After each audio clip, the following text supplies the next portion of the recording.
Alrighty folks, so you get up in the morning, you go make your trusty cup of coffee, you head over to the kitchen sink, and you look at the wall and you go, oh my goodness, there's a big old crack above the kitchen window. Now you gotta hire a foundation repair company. But do you do that? Of course, I'm a little biased. I'm the wrong guy to be making this video, but I'm gonna try my best anyway. My bias is, yeah, you call CoreTech and we'll take good care of you. But what if that's not the answer for you? And so one thing that I've been running into a lot here recently is folks that, and we'll get into this here in a minute, but folks that are unsure of what the contractor is telling them. And so, you know, the question has presented itself, when do I hire a structural engineer? So stick around, we're gonna go over that. Why would you? Maybe let's answer a question with a question. Why would you hire a structural engineer? If we go, and I'm like, I hate this, but let's just do it, okay? Go back however many videos. And we talked about this. We talked about people getting multiple estimates. We talked about, you know, the inconsistencies in the industry, lack of training, lack of licensure, there's no governing agency, or there's no rule book for what we do. This is literally the damn wild, wild west here. I mean, like 6 shooters and all, you know, when we talk about foundation repair. And I'm not saying that that I'm the only guy out there that knows what I'm doing. I'm just saying I'm one of the guys that knows what they're doing. There's a bunch of guys out there that, I don't know, I can't tell you. I don't really know if they know what they're doing or not. And that's when breeds the necessity of a structural engineer. So do I need a structural engineer to tell me how to fix your house? No. I've got 20 years worth of experience that tells me how to fix your house. The engineer comes in stage left when you, the homeowner, are unsure of what you're being told by contractor. Or if you, the homeowner, don't want to face that headache, and maybe you just want to take and nip it in the bud and say, hey, I'm gonna get an engineered recommendation. This is what the house needs. And you can take that and share that with as many foundation repair companies as you want. And at that point, you're kind of just shopping price.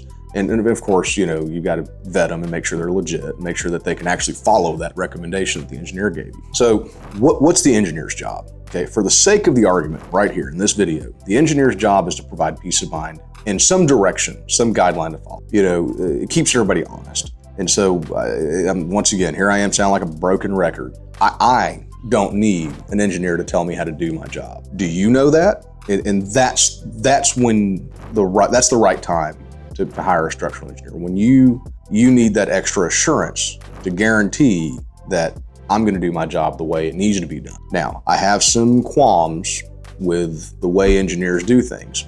And so an engineer that has little to no physical field experience implementing those plans sometimes falls a little short, because just because it goes together on paper great doesn't mean the practical application of installing whatever the engineer recommended is gonna work out the way the engineer thought. Like, for example, if we're gonna replace piers underneath a pier and beam home, well, he's gonna say, well, we're gonna dig down and we're gonna put bell-bottom piers in, and we're gonna do a 1236 pier, and it's gonna be this, that, and the other. That's great. How the hell do I get the auger in the center of the house?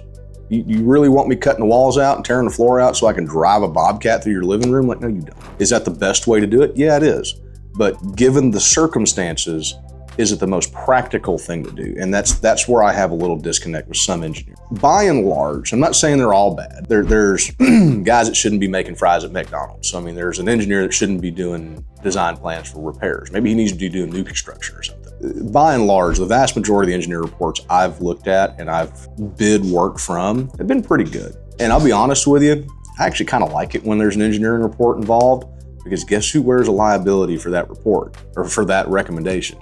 Not me, the engineer wears a liability. So that's kind of an added byproduct or added benefit for me. If you're looking at this, and if you're the kind of person that has a hard time seeing through the bullshit of the super slick contractor, yeah, maybe you need to hire an engineer. And if, I don't care, if I come out and give you, if I personally come out, not one of our other reps or anybody, but if I show up and write you a proposal, hey, this is what I suggest doing to fix your problem, I'm not gonna be offended if you have it checked by an engineer. It's not gonna hurt my feelings. And maybe the simple, and you know, the funny thing is, I'm not taking anything away from engineers, but it's kind of like, you know, when you're playing poker, you gotta have your poker face and you gotta be able to know when to call a bluff. Well, maybe you need to bluff a little bit. If you tell somebody that they're gonna have their repair plan checked by an engineer, maybe that's enough to scare them straight. Maybe that's enough to where you, as a consumer, can figure out who's standing tall and who is maybe just trying to make it quick. All I can say to y'all is go with your gut. And if your gut is indecisive, maybe it's time to call an engineer in to come straighten things out for you. Keep in mind,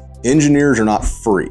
You know, you get a free estimate, right? Because the trade-off there is that it's an opportunity for the contractor to gain some business, gain your business. But the engineer to go give you an opinion, he's not gonna do that for free, because once he gives you the opinion, what's he gonna do after that? Where is he gonna collect from that? What are the opportunities there? They're non-existent. So the engineer is going to charge you some money to do this. You can go to the FPA's website, the Foundation Performance Association. I think it's foundationperformanceassociation.org. And you can go through the rosters and you can look at their affiliated engineers and you can pick from them. But I can tell you right now, it doesn't matter who they are. If they're a good qualified structural engineer, I think on the low end, you know, you can expect to pay $700-800. But typically speaking, you should budget between $1,000 and $1,500 for recommendation. Now, depending on the scope of work and the type of problem and how much investigative research they put in, those prices can vary. And I can't speak to, you know, how much each engineer is going to charge. It's going to be up to you to figure out who you're going to hire to come out and look at it. Just keep in mind, you know, that free estimate isn't so free anymore if you got to hire a third-party guy to come in and tell you what they want, what they recommend that your contractor's estimate. So anyways, just, you know, food for thought. But I'm confident that I don't need an engineer to tell me how to do things. And if you need, you know, if you're a client of ours and you need me to engineer plans, or if I got to go get them engineered to get permits or whatever, you know, it's not a big deal.